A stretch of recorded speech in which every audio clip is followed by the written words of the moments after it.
they stop. So good evening, everybody. Welcome to another week of Free to Heal. We are here. Woo, the folks is in rare form right now. All I want y'all to know, they on one tonight because it is Brother James' birthday. So we are here again. Free to Heal is where we come together every week. We're either formerly incarcerated, loved ones, children, people who have been impacted by the criminal justice system, and so we come to try to heal the wounds of the things that incarceration caused us. I'm gonna start by saying one of the things that got me involved was being involved with a person who was incarcerated. I told you guys about this particular person. I want to share with y'all, and I didn't even know I was going to talk about this, but here we go. So, and you better not say nothing. And you, and she can't say nothing. She can't say nothing, but this is what I want to tell you. This is what I want to tell you what happened.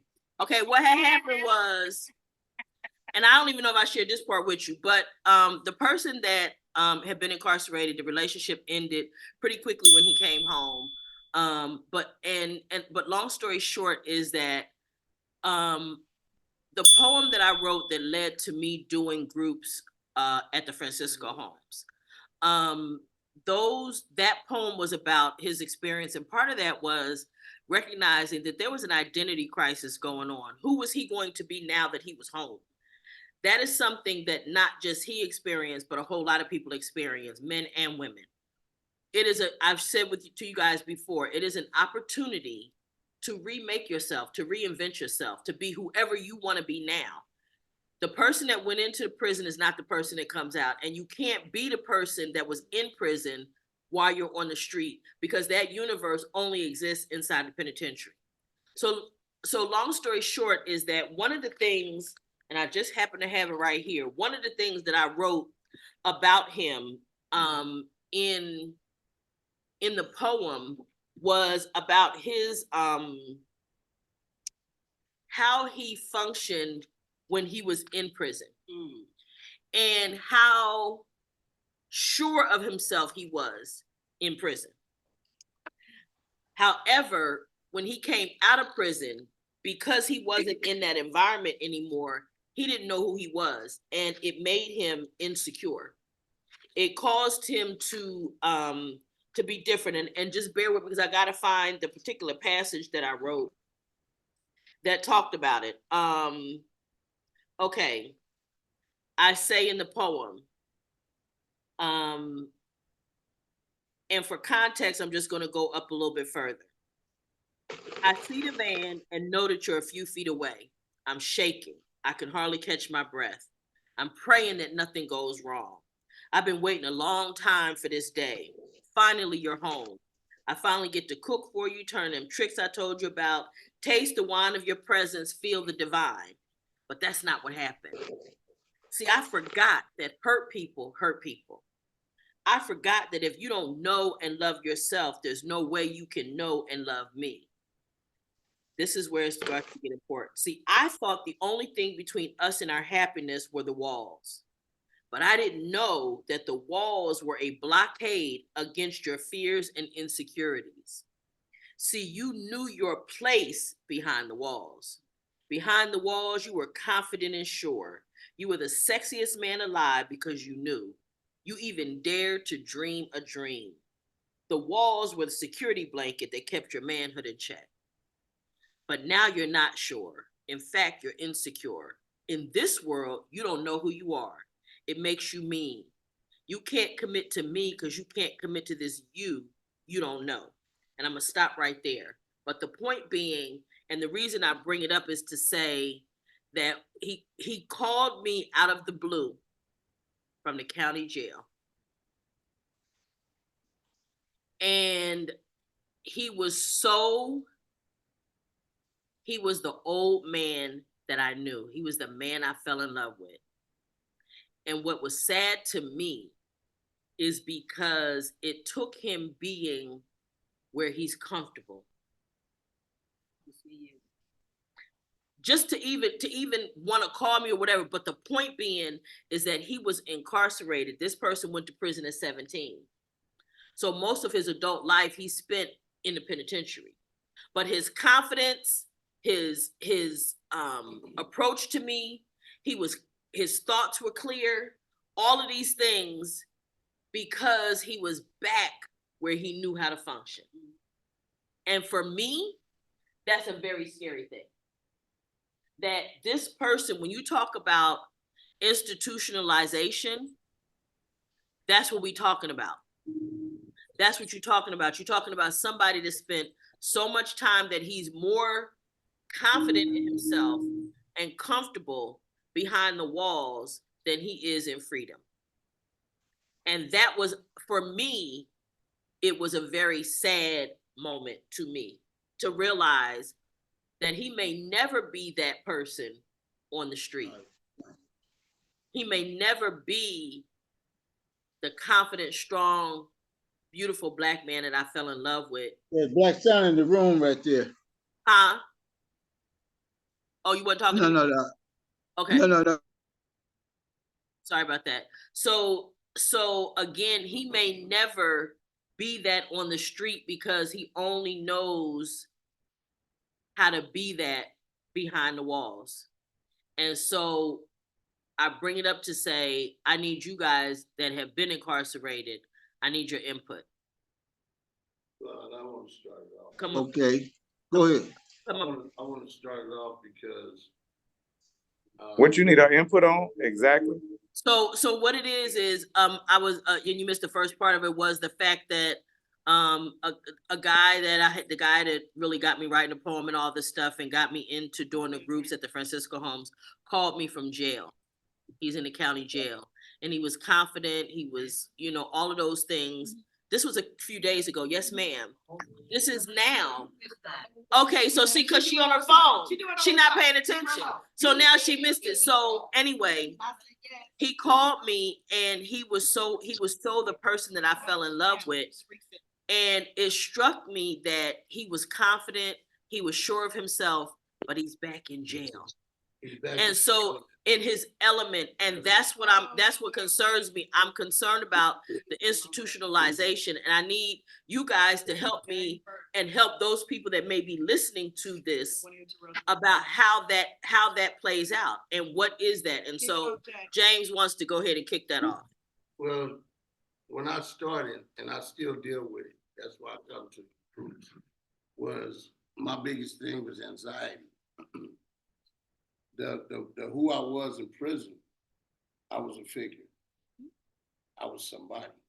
When I went in, I was somebody with a gun in my hand. I was somebody with dope in my hand. When I went and worked on me, and actually worked on me, I worked on the little boy first. I worked on the little kid first. I didn't start off at adult.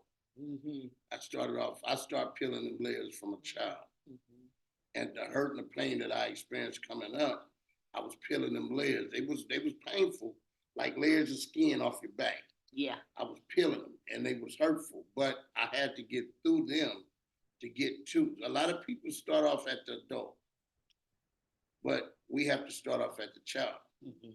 Because a lot of fears that I had, a lot of hurt that I had, came when I was a kid. Mm-hmm. That's why I went to the game banging. That's why I went to dope slanging, so I could be who I was. Mm-hmm. Then when I got to the adult stage, now my aha moment, my reality, that came when it got close to the board. Then I had to be a grown man that had to deal with the loss of my wife right before That's I right. came home. That's right, huh? Yeah. Because my wife died in November, and here I am in the board in January. Yeah. So I had to deal with that element. Then it came to when I came home, my ex-wife, as a favor, because I wanted to surprise my mother, my ex-wife picked me up. I was scared to talk to the lady at McDonald's to order my own food. And it took me 20 minutes to order my own food because coming out of prison, I don't know what I like to eat. I've been eating spreads for 26 and a half years. I've been eating burritos. I've been eating what they allow us to buy in the store or in a package. So that's part of the institutionalization that you're talking about, where he's comfortable. Those are the elements that give him a sense of security, because when he was out here, we all go through the element of anxiety, insecurities, low self-esteem, because when they tell you that the stuff is for us to obtain out here, they shut the door more than they open the door on the next time. So then this group here came along. And you remember, I almost died. I went to, I caught COVID and almost died, came out with an oxygen tank. That's another fear I had to overcome. And I'm steady working to overcome these fears, jump these hurdles, over these hoops, just to survive. When in prison, I was head of PIA over all the transportation vehicles. I created them, did the blueprint with some other guys to get these going. So I was somebody. Yeah. Now I come home and all the homies, hey, what's that, homie? Pew, they gone here. Hey, homie, pew. But I couldn't move like them because I was unsure about who I was. Remember, I explained to you how I cried to buy myself toothpaste, deodorant, Doritos, because I don't know what I like. I don't know who 3 years out of it, I'm still learning my taste buds. I'm still learning who I am. This has been the best part of, really the best part of freedom. You know, because just a month ago, I took my shoes off and had my feet touch the water at the beach. Cried then, big old baby. But what it is a sense of security, a false sense of security is what prison gives you. Because it's a community. You go from one prison to another, and your status beats you there. Wow, okay. Your status beats you there. Oh, wow. You know, really, with female prisons too. Before you get there, yeah, before you get there, you already there. Oh, wow. You know, everybody know you coming. So when I got to prison after prison, I've been to 8 prisons. Never ran off a yard. I stayed GP. Never did SNY. None of that. But I did 8 prisons. You know, the biggest thing for me, and this is something that he might have dealt with, was the unsurety. Holding money, I still shake. Holding keys, I never went to CMC East where you had a key. So I never really holding on to keys was, to me, it's still an issue. I throw my keys down when I get in the car. I won't hold them in my hand. When I go places, I stuff the keys deep in my pocket because it's still like a taboo to me. So I'm still working through a lot of issues that's, for you guys has been free, dealing with a man in prison, and you dealing with your mom, and you dealing with your sons. These are things that you guys don't understand, that y'all take for granted, that we don't, that I'm gonna speak on my isms, that I deal with every day. And wait, and I gotta stop right there and say this, that is literally the reason that we do Free to Heal. What he just said is because as loved ones, as people that care about you, there's a lot we don't know. Also, as you guys who have been incarcerated don't know what we go through. The purpose of this group is for us to educate each other, and anybody that may be listening, that maybe we can avoid some of the pain for them. You see what I'm saying? Maybe we can avoid some of the families from breaking up because we can give them information and say, hey, you're not the only one that's been through this. You see what I'm saying? This is what you might expect, right? If somebody's incarcerated right now and they may be getting ready to come home, they may hear this and go, okay, remember to expect that I might be nervous having cash in my hand. I may not want to hold the keys because I never, or I'm like, I know we had a lady call us she had been in CIW for 30 some years and literally had an absolute anxiety attack at the ATM machine when the money first came out. Yeah. Because for 30 some years, she had never touched cash. Right. And so it also doesn't have to be a real long period of time, because I know somebody who did 19 months who literally was mad at his wife because she made him late to get home before count time. He was angry at her. He said, I told you we should have left sooner. He was trying to get in the house before count time. But I just had to say that is literally why we're here. And I hate to have to interrupt you, but I think it's important for the people listening to know that that's why we do this. Yeah. Because we don't know. And you guys are not going to always tell us. No. Who was you going to tell that to? Nobody. See, the thing is, I fear if you're my woman, I don't want to be that vulnerable because you have put me on this pedestal to be this man. Right. The head of the household. When you come home, you're going to be the head of the household. Now that's more pressure on me. That I have to be the head of the household now. I have to deal with this. Because you're looking for a break. You've been dealing with it by yourself for so long that you're looking for me to come in and actually be your partner, but you didn't say it, and I didn't hear it. Yeah. No, I didn't say it, but you did hear it. Whatever I did say, you translate whatever you heard. Right. I heard that I'm coming in to head the household. I didn't hear that you looking for the partner to help. Okay. You with right. James. Yeah. Can I step in for a minute? Yeah. Okay. From my experience, most people, they go into prison pretending to be something that they're not because of fear, of pressure. They don't go in there and become a different person. They go in there they have to become a different person to survive. I ran across a lot of my homeboys in prison. I found out they was gay. They in there having sex with other men and falling in love with other men. And then they get out and get with a woman, and then they end up breaking up because they don't want a woman. They want another man because they've been doing time with these men and then fall in love with each other because I guess humans need that affection and love and all that type of stuff. And so a lot of times, yes, they do. a lot of times, but they was already like that before they went in prison.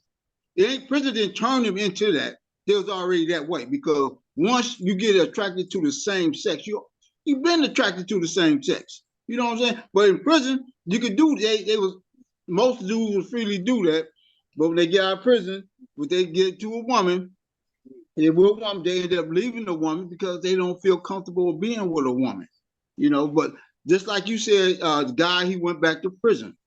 When he went back to prison, when you was there with him, you nurtured this guy, I believe, in my opinion. You nurtured him, you loved him, you gave him that support and everything. When he got out of prison, he became who he truly was.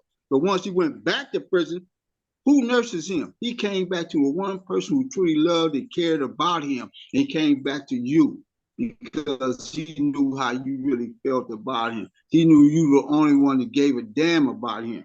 When he got out, like I say, most people turn into their regular self, but in prison, they got to be someone else. They got to be from somewhere. People say gangs, they're not gangs and stuff, but in prison, you got to be from somewhere or the opposite race will get your ass. So most people got to claim something or be a part of something, either Muslim, that's a gang, to me, but prison is a place where trauma happened to a lot of people. Trauma, all kinds of people, men go to prison and get raped if they ain't from someone because they become victims. And I was at a prison at a 50-50 yard where the dude raped the dude, is all on camera, and the dude liked it, this shit. Now they having a full-blown orgy up there. That's right before I got there, it happened. But It's a lot of things go on in prison with men's, and when they get in there, they not who they say they are because everybody's a millionaire, billionaire. Everybody, just like Richard Pryor when they went to prison on TV. I'm bad, I'm bad, I'm bad. Scary the mother of it. But lots of men is people in prison ain't who they really are in there. And once they get out, it's like, okay, now I could be myself. And I'm not afraid of no one because, like, say, most men like myself, I had to learn how to seek the opinion of a woman. So I had to learn how to talk to a woman. I had to learn how to what a woman want to hear from me. I tell her the lies that she want to hear from me to make her want to have more interested. She know I'm lying to her. Wait, hold up, because women don't want to be lied to. Hold up. Wait, let me just correct Both that. women do. No, Both women won't. Okay, Yeah, first I of ain't all, gonna say let me all just women. say this to you, I ain't though, gonna say Lionel. all women. See, Lionel. there you go. There you go. There you Lionel, go. no, You there know. you go. Because Lionel, let me tell you this. The See, one see, thing okay, you have okay. never I'm Lionel, doing my the one share. thing you have Let never me been in share. this lifetime, the one thing you've never been in this lifetime, Lionel, is a woman. So you can't tell me Okay, other women. Let me, not read. Let me say this, all right? You told us, you shared with us that the guy you was with told you what he was about, but you thought you could change this guy, and this guy didn't change. You shared that with us. That this guy told you wanted more from him in a relationship. I ain't talking about the same guy you was talking about right in the prison, but you shared a story with us about a guy. Yes, you have. You Who can told me? ask people. Okay, so you're talking. So what I told you was not that I thought I could change him, Lionel. That was your interpretation of Yeah, what I said. What I told you yeah. was I thought I could handle it. When he said he wanted an open relationship, I thought going in that I could handle it and found out I couldn't. That's different than thinking that I could change him and I wanted him to So lie. now you saying that you was cool with having an open relationship with another person? No, I didn't say that. I So said, what are you saying? you gotta listen and not listen to be right. You gotta listen to hear what I'm saying to you because there's nuance, okay? So what I said to you then and I'm saying now, and it holds true today as it did 30 years ago. When he said he wanted an open relationship, I thought I could handle it. In my 20s, Okay. I thought I could, I thought I could handle it. I got into it and realized that I couldn't. But I also knew I couldn't blame him because he told me up front that he wanted an open relationship. I never asked him to lie to me. And what do you mean by you thought you could handle it? I thought I could live that open life like that. I thought that I could be in that relationship with him, let him see other women, I see other people, but I couldn't. Part of the reason that I couldn't is I also allowed him to dominate my time, meaning that every weekend he had me sold down. Every night he had me sold down, talking to me from his job and all this kind of stuff. We did Bible study together, like all of this. He monopolized. We went on vacations. It was a whole lot but I wasn't supposed to allow him. This is what I learned where my fault was. In as much as he didn't want what I want, when I realized that I couldn't handle it, what I should have done was walked away, right? But I didn't walk away because at this point I'm in love, and now my feelings are involved, along with a whole bunch of other things was involved, and that created the hurt for me because on paper it looked like there was no reason me and him shouldn't be able to be together, but it don't matter what it looked like on paper. So the reality was I thought, and when I finally realized, and then this is the other thing, all throughout the relationship, when I would decide to walk away and try to say I'm walking away, he would chase me down and hunt me like a dog to get me to come back. And he would give little things. If I had, like, so I'll give you an example. If I said to him, oh, I want to meet your brother that lives in LA, he wouldn't take me. But then when I would walk away from his behind, hey, I want to take you to meet my brother. And okay, so he would dangle little carrots and things. But at that time, I was in my 20s. I didn't know what I know now. I didn't know what I know now. I was So still a young girl. are you telling me in your 20s, you thought this person, I ain't gonna say a man, but this person was Oh, he being was a truthful man to by you every and you went through all this way. stuff? Huh? Huh? Oh, he was a The man. reason I say person, people got different definition of a man. Oh, You but know, this just was because he all got a men. penis, that don't make a person a man. All All men right, that's why I everywhere. say person. But anyway, it's like what I'm saying is this: you knew this person was dangling things in front of you. You wasn't that naive at 20. Ain't nobody like that. When you in your Oh, teens, you yeah. know Oh, when a yes, I person lying was. to you. Oh, yes, I was.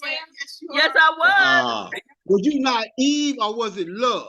Was you in love? You're not a Some woman. people You're not let a woman. You love don't know. control the other parts of them. Huh? Wait, You too young. You don't know nothing about it. you don't know. You don't know. You don't even know what a relationship is at 20. What are you talking about? Yeah, no, we was that. Yeah. What are you talking about? Yeah. So Well, you think, no, at 14, 15, 13, you think you're in love. When you get in your 40s, you still don't know what love is until you really, really hit you, say, this is the only person I want to be with. And that person is saying, you're the only one person I want to be with. Because you might think you're in love with somebody, then they break your heart. You're like, wow, this wasn't true love right here.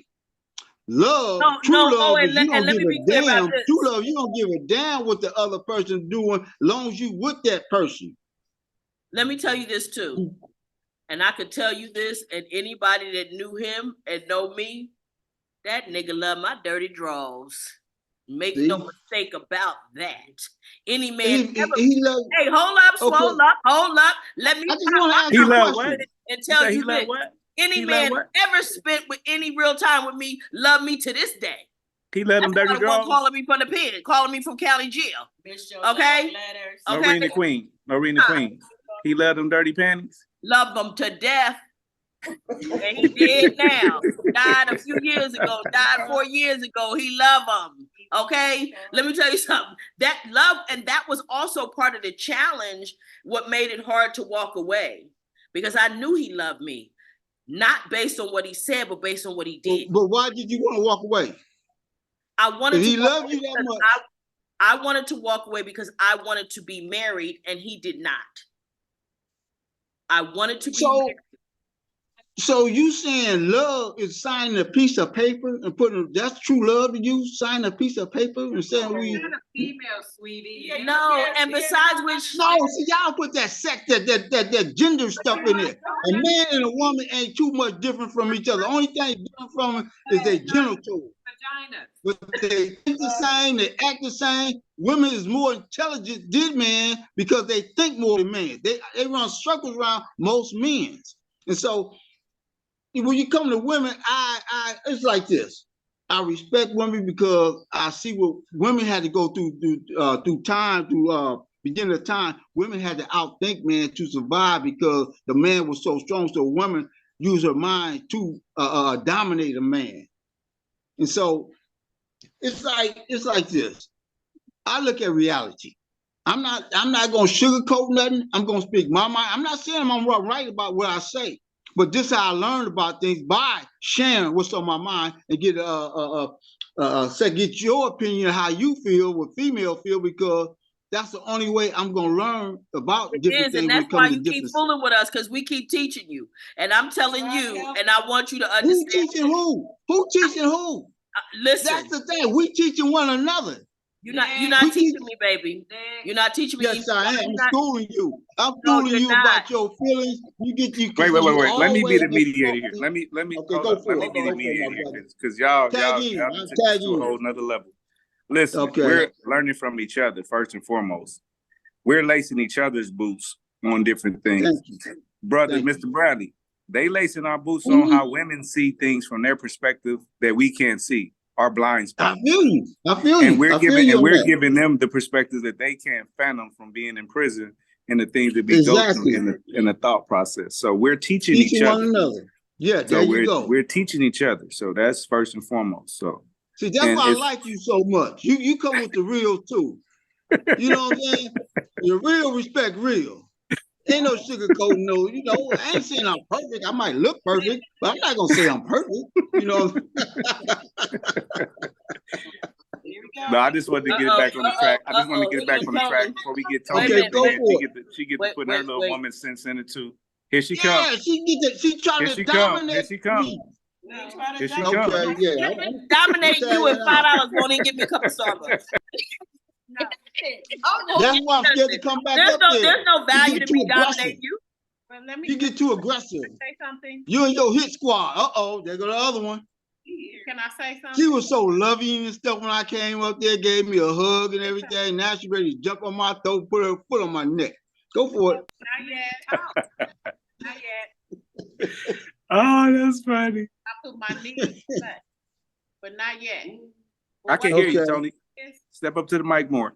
From an observation perspective, the tone in which you took with Noreen greatly differed from the tone that you took. Speak up, please. Speak up, please, a little bit more. He can't hear you.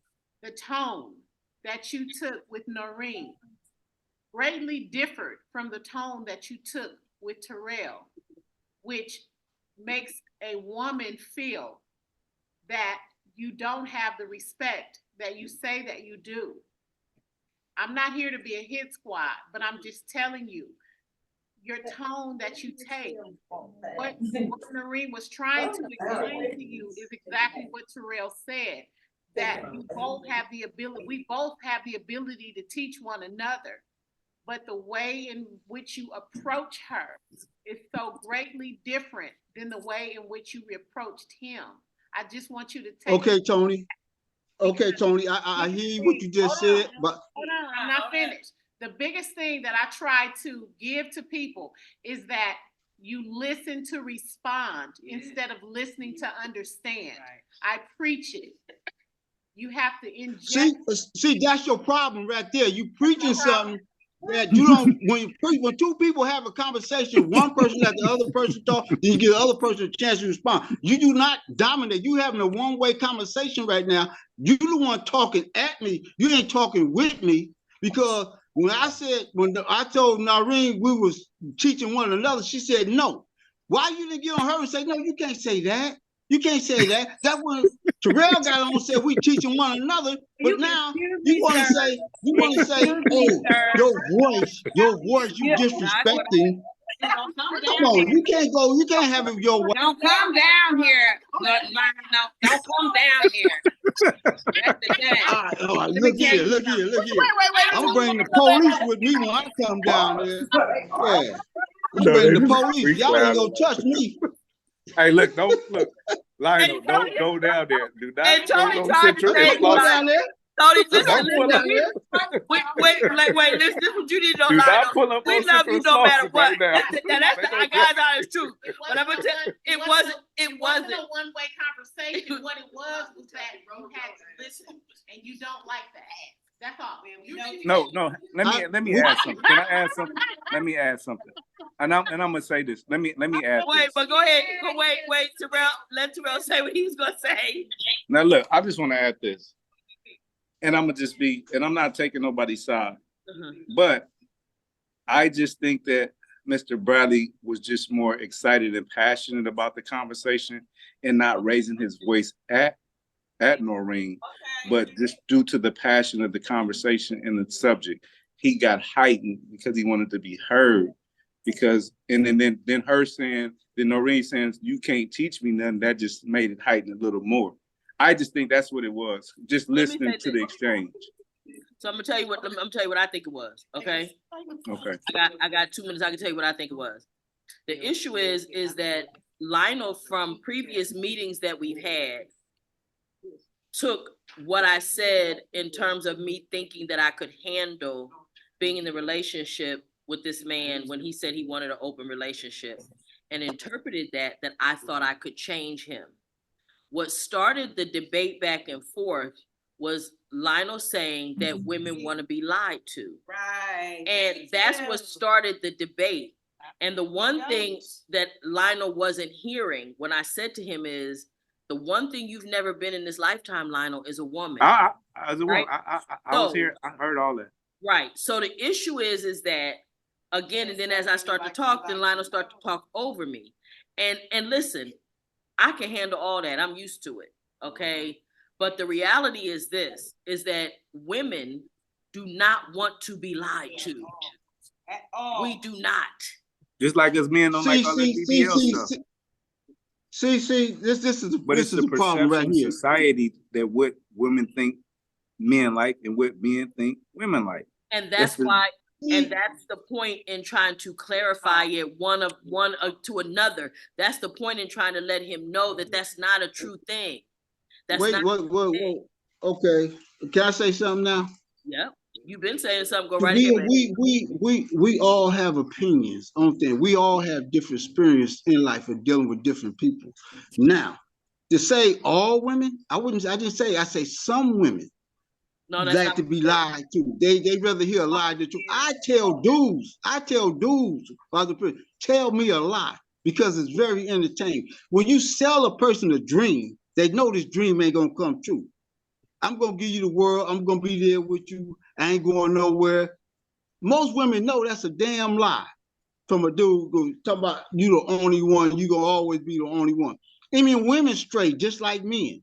See, this is the thing. I look at reality of things. I don't judge, put a man over a woman or a woman over a man. I look at reality from my experience. I don't know your experience or you different women. I never dealt with you females there in that type of way.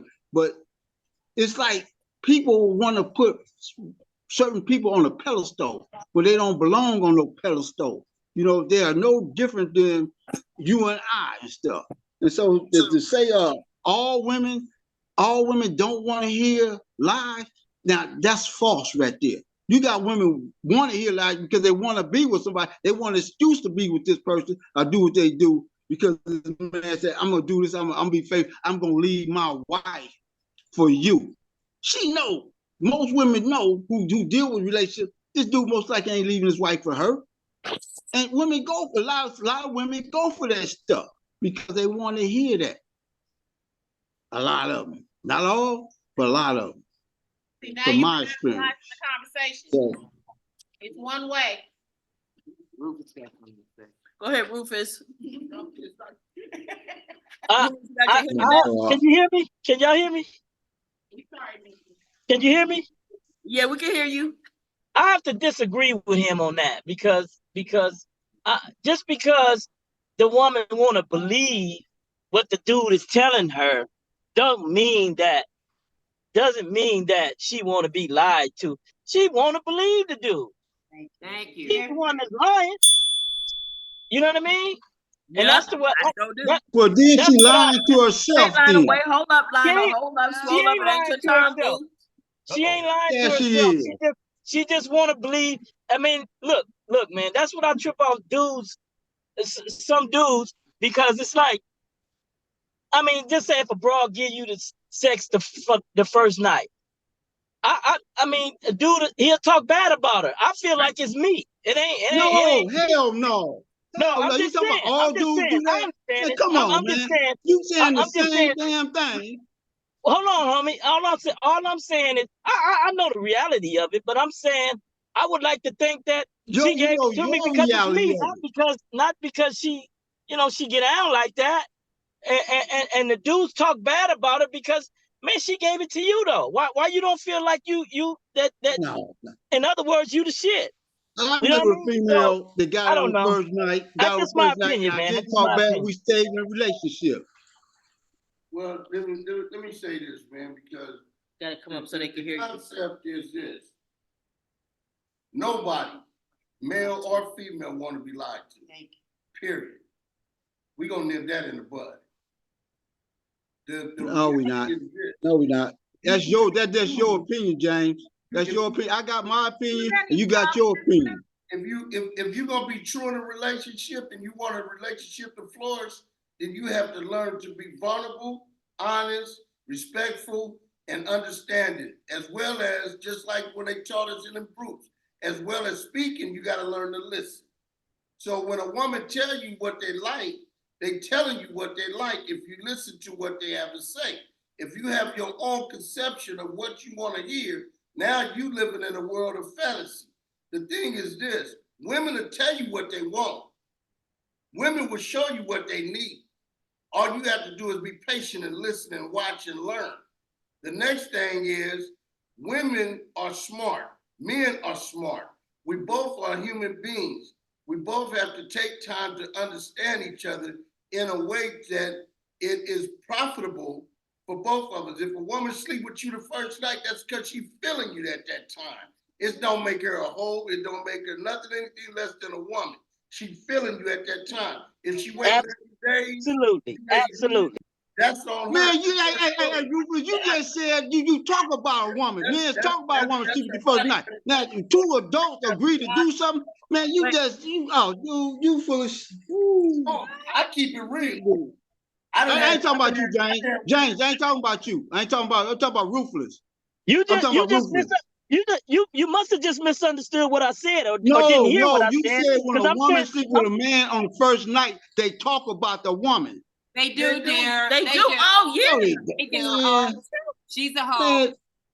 No. Let me excuse me. I'm sorry, Terrell. Wait one second, because Cheryl hasn't had anything to say tonight. So this is the thing. So when I'm growing up, the guys, I have a big behind and some other stuff. So the guys tell me the stuff they want me to hear, so I'll have sex, and I do. But guess what? They were not being truthful. Teenagers like having sex, and they like having sex with a lot of girls, right? So you get older, same thing. The men want to have sex. They tell you the stuff so they can have sex, right?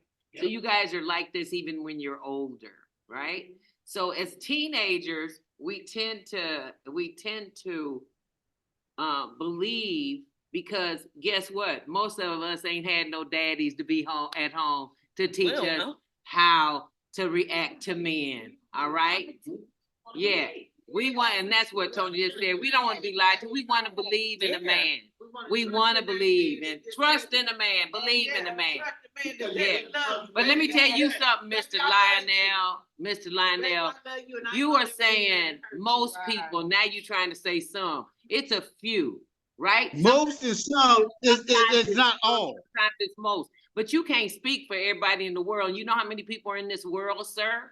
But you can't speak. It's just all your opinion about what you think, and most of it is didn't I tell you? Didn't I share with you my opinion? What?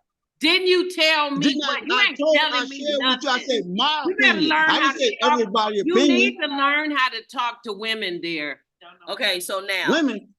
See, that's your problem right there. You don't know. I don't have a problem. Wait, hold up.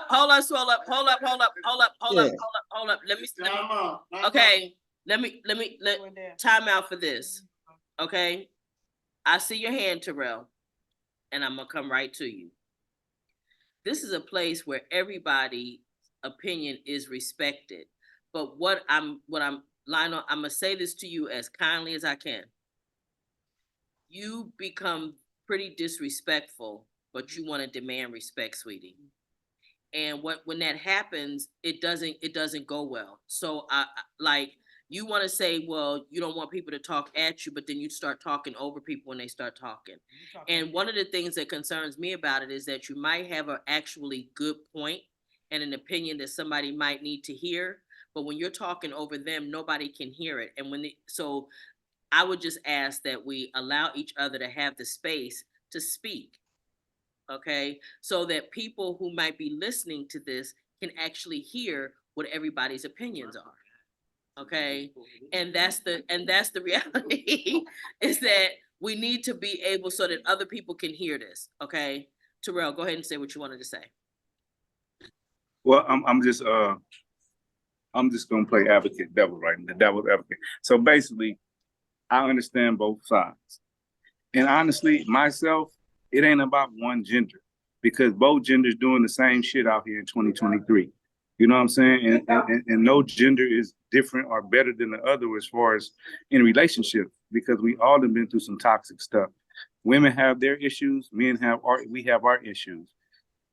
But the thing is this is the setting and the platform that we can discuss this with level heads and be respectful. And it's just a passionate thing. because this has never happened before. And it's not like Ronald's cussing anybody out or disrespecting the women on purpose. He's just passionate.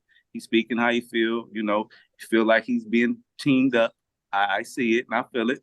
But that's not the issue. It's just the fact that we're on the screen. You know what I'm saying? Had to be a different, if we was in person, it'd be a different thing. But at the same time, I just feel like everybody's opinion matters. That's for sure. And you do have valid opinions and valid points, Mr. Bradley. You do.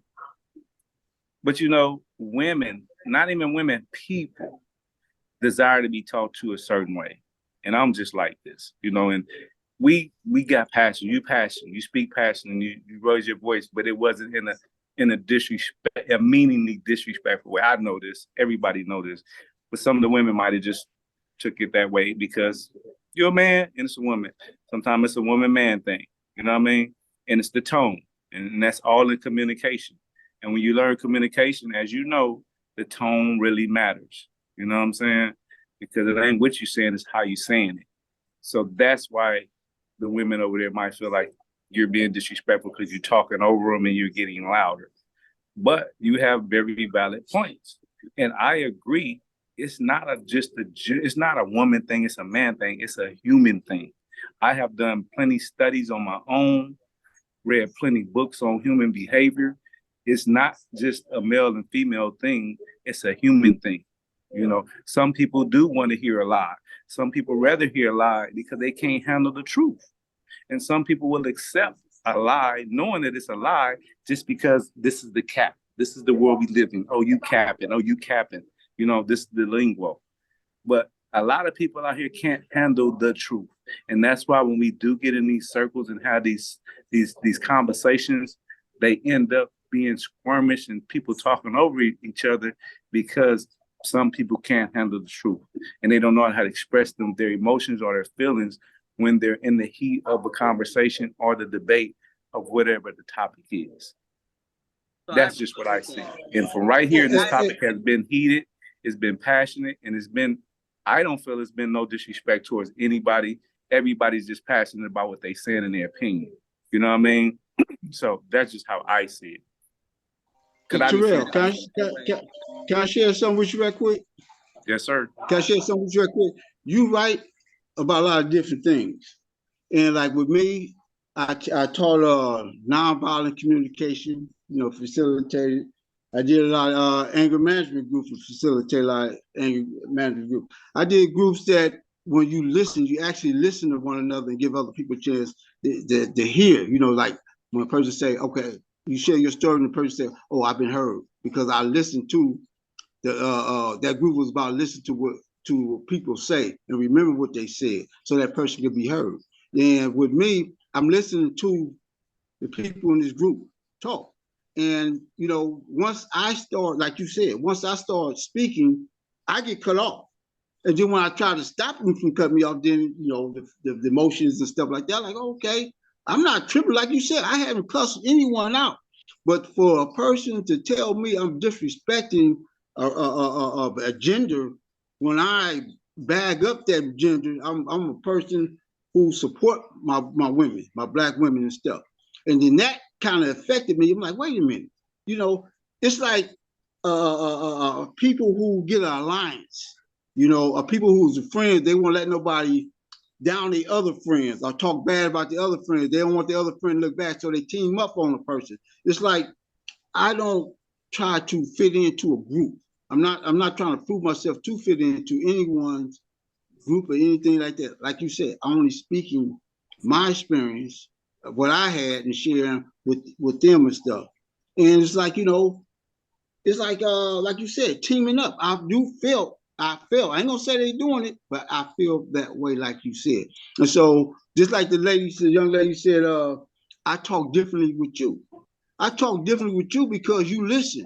I'm being heard by you. And then when the things you said is something what I had said, and let me know I have been heard. I have a person who's looking at both sides, not just my side. You said you playing like devil. You're not taking no sides. You listen to what everybody had to say, and you giving your honest opinion without taking anyone's side.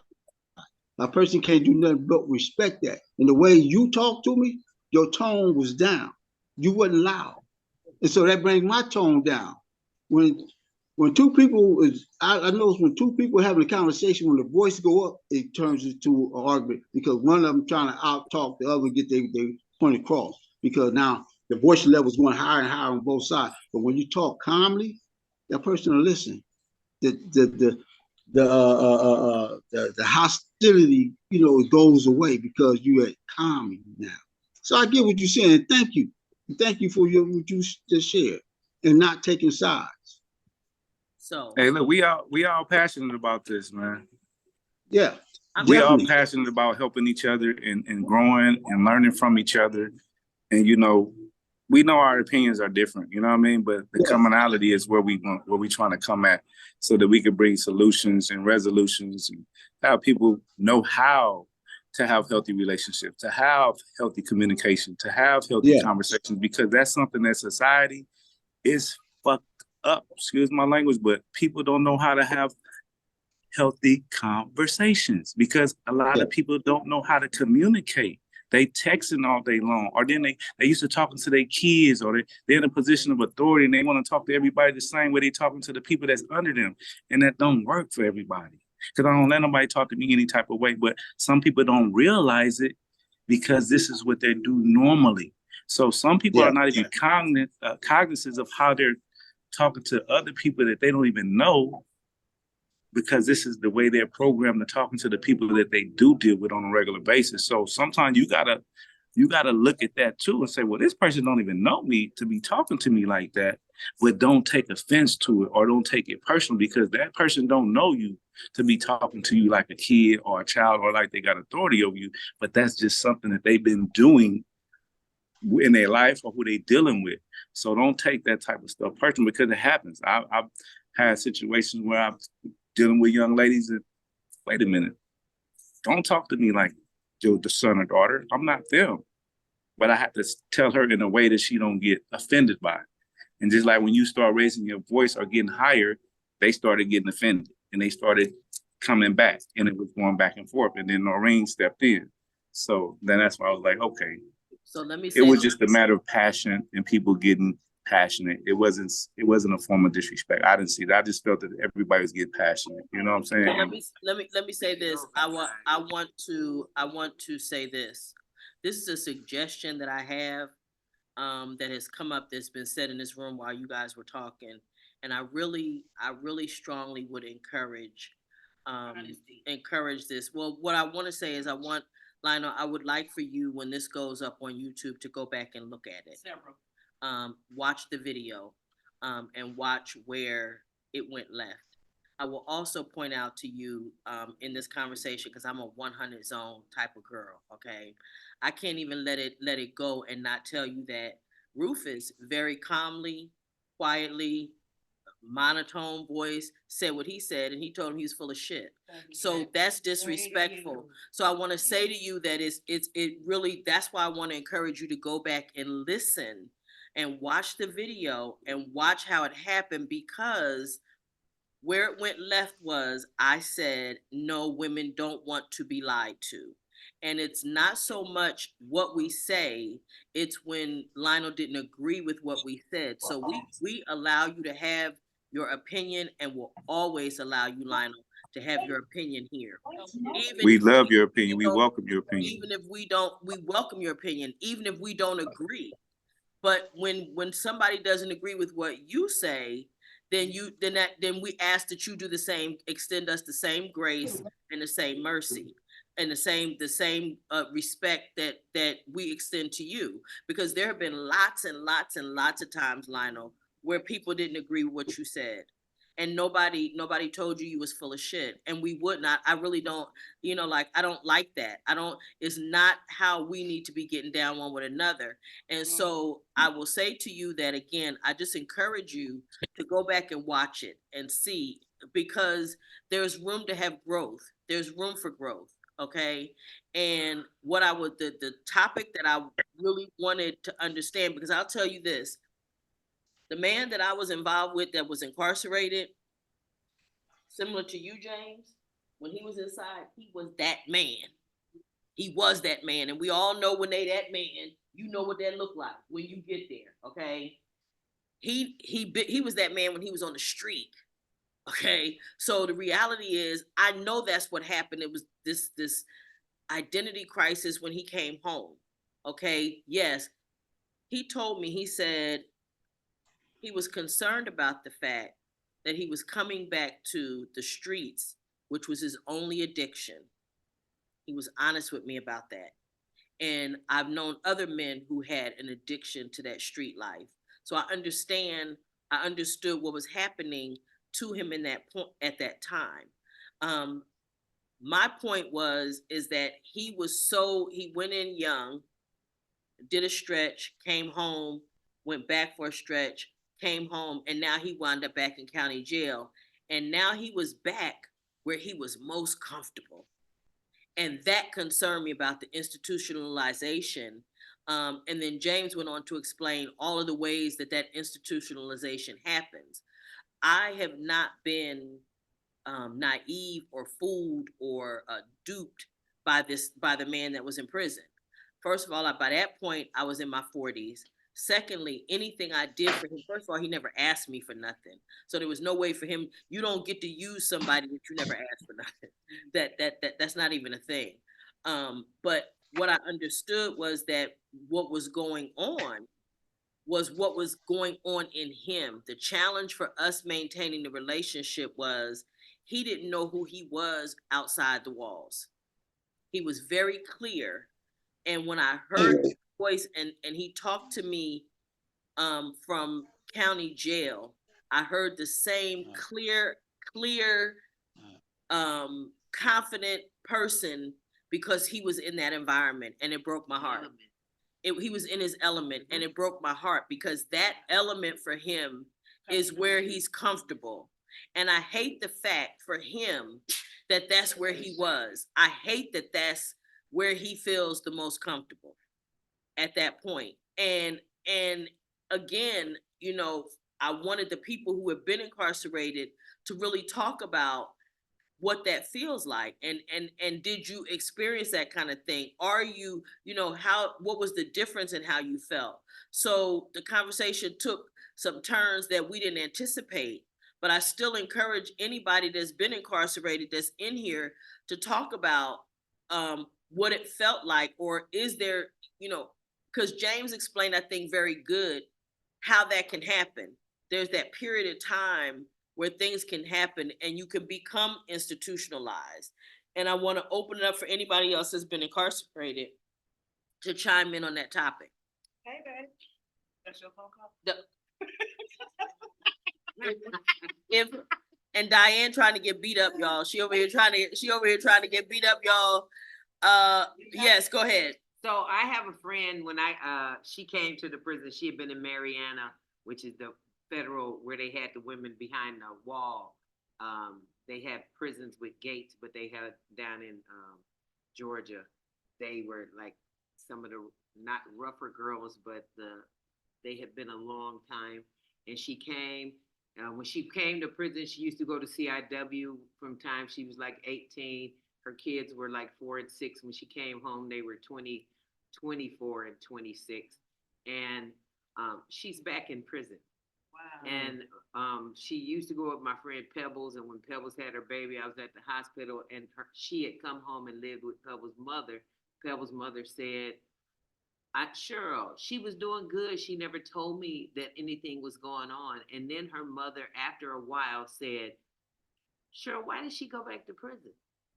And I said, you know what, now that you're saying it, she was very popular in prison. She had an easy life. She made a lot of money. And that's different in this world to do that, because it's so much competition. Right. There, you only got so many people that can make good cheesecake and make other dishes and stuff. And she's very charismatic, and it's an easier life for them when they go back. And that, for me, is the what's the word? When they institutionalize. When you're comfortable there and you're not comfortable out here, right? And so she went back, and she's been back. She's been there 10 years. She has probably another 7 to go and stuff. So, and she's all right. And you know, it's something because a friend of mine, her daughter's father had been in and out, and one day he told her, he said, "It's too hard to make it out here." He said, "I want to go back," and literally within a few weeks had robbed a bank and went back to prison. And again, so that's why I understand there's this possibility, but I wanted anybody who may be listening to understand that this is a possibility, and how people that may be incarcerated that would hear this may be able to fight through that particular fear. Yeah, that's right. You know. You see what I'm saying? Let them be able to fight through it. You wanted to say something, Terrell? Terrell? Noreen, I wanted to say this about that situation, about the man going back. And this is just surreal stuff. After anybody, male or female, has been incarcerated for a certain period of time and have conditioned their mind and their body to being locked up, when we come home, if it's too challenging, too many barriers, not enough support, feel overwhelming, the comfort zone is right back to getting handcuffed. It's sad, but that's the reality of it. And nobody wants to be locked up, but people will be locked up to be comfort, to have comfort, to know that they ain't got to worry about this, that, and the other. That is the challenge. And that's why I say us receiving people coming home, we have to be better. We have to provide for them devices because we know it's right there. Reentry, all of these things are in front of you. And that's why I put all that stuff in my book, because these are the components that are in front of people, period. There's no way to get around that. So if we're not helping the people that come home that don't know these components, can't see these components by living them, yeah, they could be in prison all day long teaching classes and being facilitators and all of that, but they ain't living it out here. They haven't done the reentry process out here, which is totally different. Right. And if it's too overwhelming, some people say, fuck this shit, I'm going back to jail. Yeah. I know I can go and be comfortable, and I ain't got to worry about none of this. And it's sad, but it happens. And some people, actually, families care about them. And I hate to say this, but I got a buddy that just went back. He wrote me a letter, and I told him you get $150. So you choose what much you get that $50. But he said that the only time his family actually cared about him. Get closer, James. I can't hear you. Oh, they can't hear you. I said, I got a buddy that just went back to prison. And I told him he picked a month that he wanted $50 because I told him, I only send you $150 if you go back. But he told me out of his mouth, he said, the only time that his family actually cared about him was when he was in prison. And it's but that's his reality. That's his reality. Yes. His reality. Yes. I'm not saying that it's true. Right, but that's what he thought. So that's how what he acted on. Right. And that was his comfort zone. Was getting up every day, getting his 3 hots in the cot, going to the commissary because the family to make sure he had money on his books.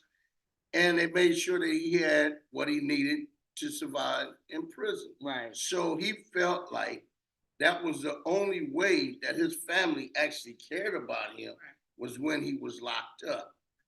You know, because when you come out of prison, when you first come home, and I experienced this, but I'm a loner. I go by myself. I go somewhere, holidays, I go somewhere and hide out by myself and just be me. But some people, that attention, they have to have it.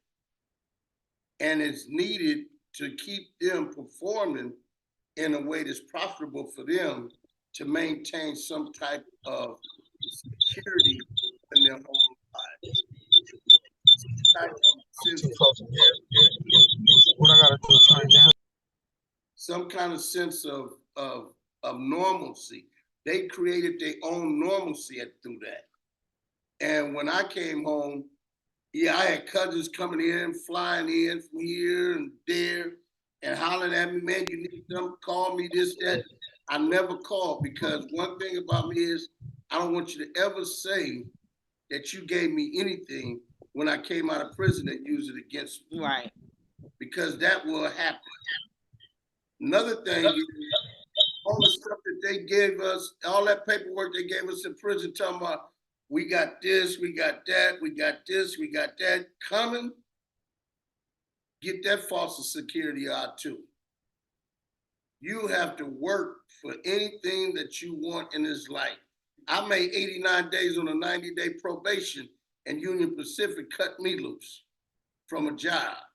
I got another job at Parchet. I'm pursuing my Class A's, but the false sense of reality is going back to prison. I hate to say it, but a lot of people have that as their mask. Mm-hmm. It's their mask. And they believe, because see, let's face it, it is easier to let somebody else be responsible for your upkeep, even if it is only in the penitentiary, right? If you're able to be in the penitentiary and have a certain level of respect and all of those kinds of things and all that attention that James just talked about, and you get that attention, then and you don't really have to do much for it other than whoever you really are and do what you do. When you come out, you got to work. Somebody wants you to work an 8-hour job. You got to try to get a car. You got to pay bills. You got to do that on a consistent basis. All of those things have to happen, and it's a lot of pressure. And there's pressure if you have children, trying to get those relationships back together. There's a lot of things coming at you all at once that you don't have when you're in prison. One of the things I share with women is that a man may have a lot of time when he's in prison to dedicate to paying attention to you. He can write you letters, he can have cards sent to you, he can make those phone calls and all of that. When he comes out, he's got to make life happen. So there's a lot of time that he had that's no longer available to him to dedicate to the relationship. It may not just be that he just don't want to be bothered. He's challenged with a whole lot of things. And I understood these things, which was why I wasn't mad that the relationship didn't work. It was a learning experience for me to be able to share with the people on Free to Heal. It was a learning experience. I needed that experience to be able to say what was going on and what was happening. So I'm grateful that we have had this conversation tonight about it, because again, there are people who may hear this who are still currently incarcerated, who don't know that they're going to face this identity crisis and that there are going to be challenges when they come out, no matter how good their intentions are. There are going to be, you don't have enough time. One of the things when I was teaching in CIW, and I used to tell them in CIW, and I also taught it at Norco too, I would tell them, listen, stop taking all them naps at count time and stuff like that. Stop doing that. Why? Because when you come out, you have to work a full 8-hour day. You're not going to get no nap in the middle of the day. Okay? Figure out how to start doing things that you're going to, living it the way you're going to have to live it when you come home. Some of that routine, change some of that routine. Why? Because you're going to have that when you get out. One of the things is understanding that everybody's not going to be here waiting on you hand and foot. And it's interesting that man that James talked about only felt like his family cared when they were taking care of him when he was in prison. I feel really bad for him because his conception of his family is that I have to be in this horrible situation for you to care about me. I can guarantee you his family would vehemently deny that that's the situation. They would deny it even if it was true and they knew it was true. They would never admit that. They wouldn't admit it.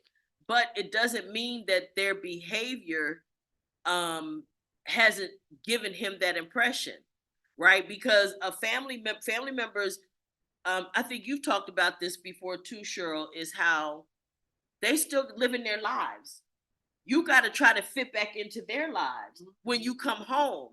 So if they're not fawning all over him and trying to take care of everything that he wants. He may perceive that as they don't care, but they're really just living the life that they got to keep living. They're going at the pace they need to keep living to stay ahead of things that he's not aware of.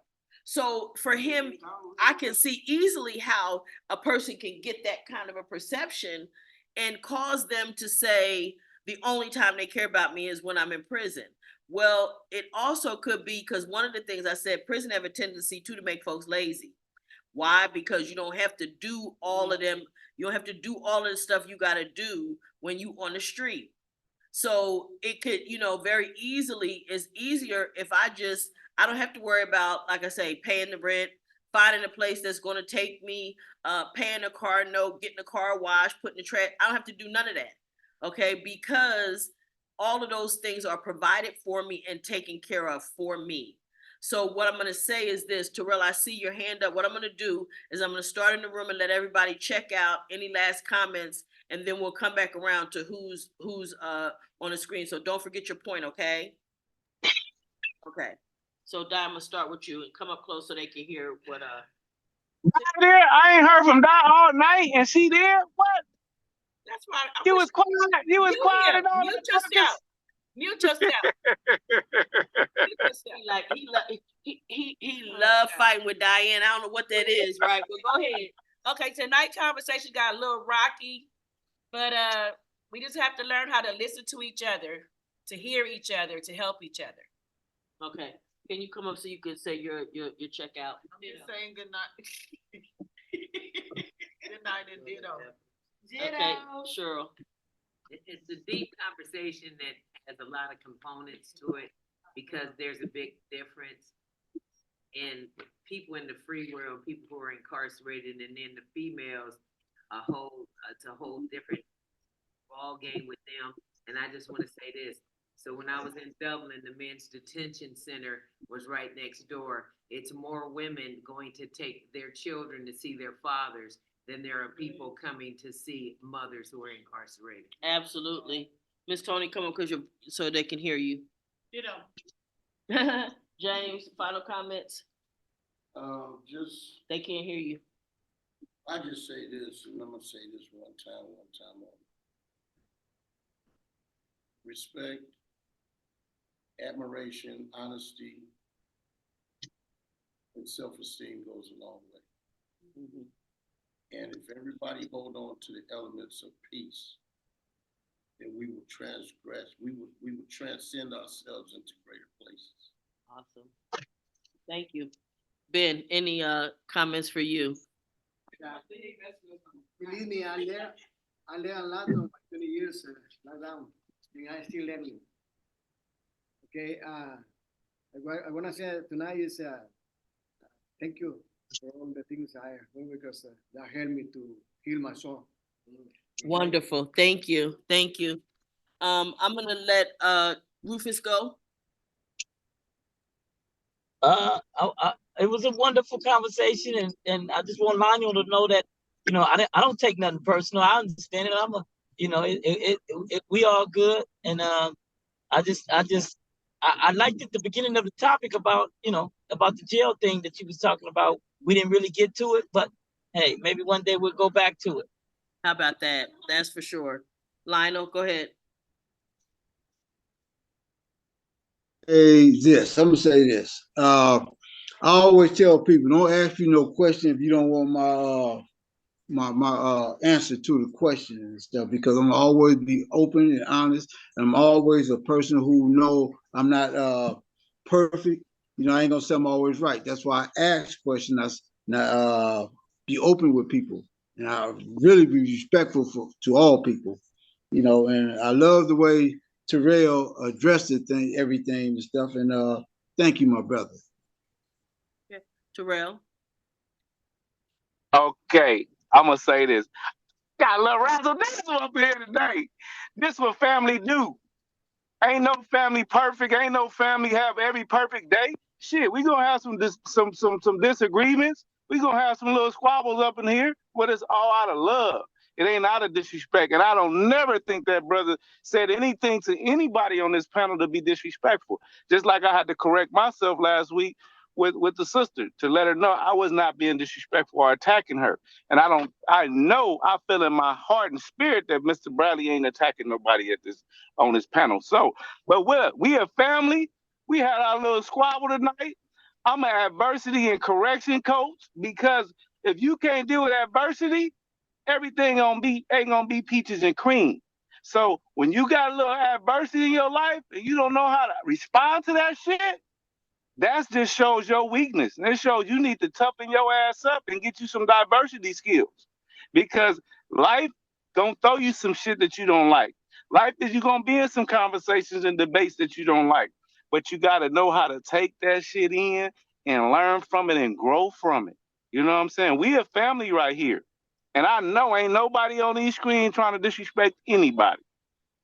We just being opinionated and we being passionate about what we feel. Straight up. So I love the razzle dazzle. We gonna get back to the topic. It's razzle dazzle, you know what I'm saying? Razzle dazzle. Look, you know, hey, dazzle. I get that from Money Mike. I mean Magic Mike on Friday at the Next, you know, little pimp. You know, I got a little razzle dazzle. Razzle dazzle. But you know, but I really sincerely believe that everybody here means well by everybody. No one's tried to be disrespectful. So, Brother Lionel, I know you felt like they were teaming up on you, and we gonna pull up next week on Slauson and Central. No, you're not. No, you're not. Let me tell you why. Let me tell you why. Because you know I'm taking a 2 week break. We're gonna take a 2 week hiatus. You know, I gotta have some downtime. So for the next 2 weeks, actually, we won't come back until the 9th of January. But what was you gonna tell me? See, wait. I started off. Mr. Bradley, you see this? Now you see how she tried to talk over me, and she just gonna tell us we ain't gonna have 2 weeks. I feel your pain. I feel your pain. That's why I need you, bro. That's why I need you. We gonna know we can relate. 3 weeks.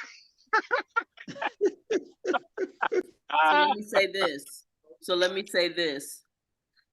So we're going to be taking a 2 week hiatus of Free to Heal. And you were late, Mr. Terrell. So I did mention it at the beginning of this group. Let's just be clear. Razzle dazzle, razzle dazzle, baby. So I mentioned it, but yeah, I need a break. And so we're gonna be taking a 2 week hiatus. We'll be back on the 9th of January. But I want to say this about tonight's conversation. I really was interested in having people to understand what the institutionalization is about and how that happens. I also want to say that, like I told Lionel earlier, we ain't throwing him back, and we don't care. Whatever, his opinion is valid, and so is everybody else's. You know, you're not getting put out the family. We ain't thinking about you. And again, what the ladies told you, if you pull up over here, we was gonna do you, Lionel. You was gonna get done. Hey, Lionel, do you have brothers and sisters? Do you have brothers and sisters, Lionel? Yeah, I got a bunch of brothers. And I got. Okay, where are you in the order number? What number are you? What you mean? I'm the middle one. Oh, you in the middle? Okay, so yeah, so you got beat up enough by the older ones and whatever, and ganged up, all right. So you No. I did when my oldest one went to prison. I don't want to fall for everybody. I even started fighting for the oldest ones and stuff like that. But at the same time, you know, I treat them as a family. I didn't fight my brothers because I don't believe in fighting families. So, but you do know that there are family members in that pecking order that got beat up on, right? And look, and y'all were still brothers. Y'all were still brothers at the end of the day. So what I'm trying to tell you is, if you come here and we beat you down, we're going to nurse all of your wounds back together. And we're going to take care of you. Either way, after we beat you down and stomp you out, we're going to get you up. And guess what? And guess what else, Lionel?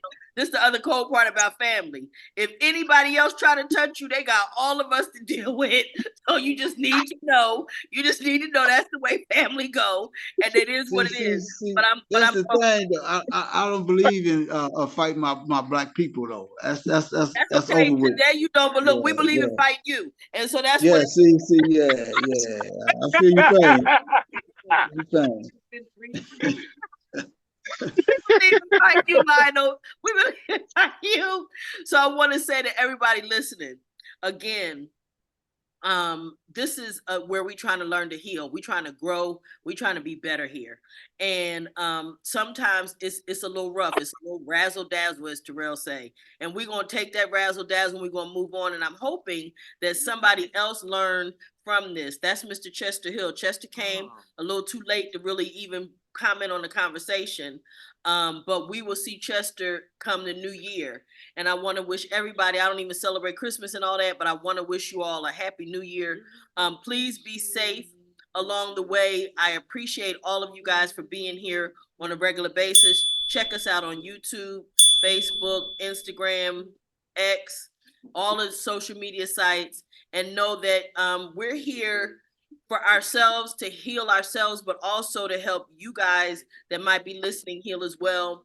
And we thank you for another great session of Free to Heal. See you guys later. Bye-bye. Bye. Feliz Navidad.